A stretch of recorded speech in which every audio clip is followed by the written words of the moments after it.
Rakshabandhan special आपण homemade मावा बर्फी बनवत आहोत। इथे 1.5 लिटर म्हशीचं दूध घेतलेलं आहे।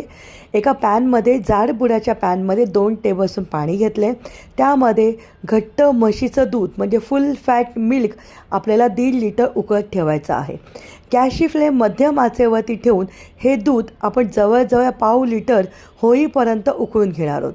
बाजूला जी साय असते ती चमच्याने काढून परत दुधामध्ये मिक्स करायची आहे। तयार होतो आपला होममेड मावा।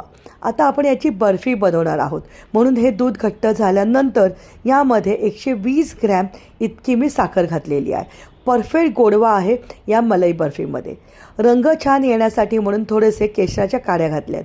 केशराच्या काड्या ह्या ऑप्शनल आहेत। दूध घट्ट झाल्यानंतरच आपल्याला इथे साखर घालायची। लक्षात घ्या, गाईचं दूध न वापरता इथे आपण फुल फॅट मिल्क घेतलेले आहे। जेव्हा साखर घालेल त्यावेळेला हे पहिल्यांदा पातळ मिश्रण होतं आणि मग हळूहळू हे घट्ट होतं।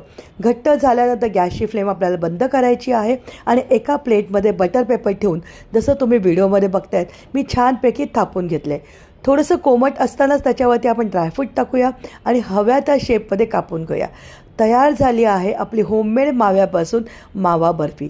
जर तुम्हाला आमचे व्हिडिओ आवडत असतील तर लाईक करा, शेअर करा आणि कमेंट करून नक्की सांगा की आजचा हा व्हिडिओ कसा वाटला आहे। मावा बर्फी।